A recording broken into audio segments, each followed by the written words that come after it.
வணக்கம். சற்று முன் கிடைக்கப்பெற்ற மிக முக்கியமான செய்தி ஒன்று வெளியாகி உள்ளது. வருமானத்திற்கு அதிகமாக சொத்துக்களை சேர்த்த திராவிட முன்னேற்றக் கழகத்தின் நீலகிரி எம்பி ராசா அவர்களை தூக்கிய அமலாக்கத்துறை அதிகாரிகள் கிட்டத்தட்ட 7 ஆண்டுகள் வரை சிறை தண்டனை. நீதிமன்றத்தில் மனு ஒன்றை கொடுத்து விசாரணையை விரைவாக முடிக்க வேண்டும் என்று அமலாக்கத்துறை வழக்கறிஞர் தெரிவித்துள்ளார். அதாவது திமுகவை சேர்ந்த முன்னாள் மத்திய அமைச்சரும் தற்போதைய நீலகிரி மக்களவை உறுப்பினருமான ராசா அவர்கள் வருமானத்திற்கு அதிகமாக 5,53,00,000 அளவிற்கு சொத்துக்களை குவித்துள்ளதாக குற்றம் சாட்டி கடந்த 2015ஆம் ஆண்டு சிபிஐ வழக்கு பதிவு செய்தது.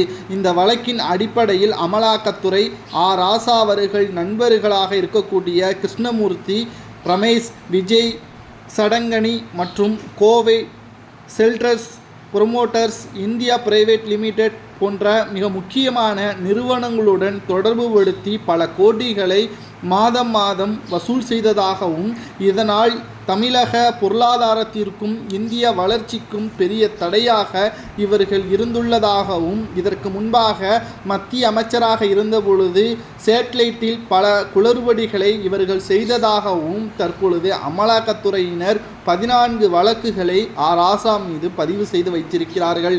இதற்கான அனைத்து சாட்சிகளையும் அமலாக்கத்துறை அதிகாரிகள் சேகரித்துள்ள காரணத்தினால் தற்பொழுது ராசா அவர்கள் நீதிமன்றத்தில், அதாவது சென்னை உயர்நீதிமன்றத்தில் உள்ள சிறப்பு சிபிஐ நீதிமன்றத்தில் ராசா அவர்கள் தன்னுடைய வழக்கை தள்ளுபடி செய்ய வேண்டும் என்று மனு தாக்கல் ஒன்றை செய்துள்ளார். இதற்கு பதில் மனு ஒன்றை அமலாக்கத்துறை அதிகாரிகள் தாக்கல் செய்துள்ளது. அதாவது ராசா அவர்கள் பல கோடிகளை சொத்துக்களை சேர்த்துள்ளதாகவும் அதற்கான ஆதாரங்களும் எப்படி பணம் வந்தது என்ற விளக்கமும் தெரிவிக்கவில்லை.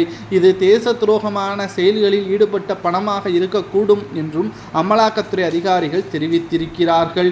தற்பொழுது குற்றம் சாட்டப்பட்டவர்களது தரப்பில் தாக்கல் செய்யப்பட்ட இந்த மனுவை தள்ளுபடி செய்ய வேண்டும் என்றும் அமலாக்கத்துறை அதிகாரிகள் தெரிவித்திருக்கிறார்கள்.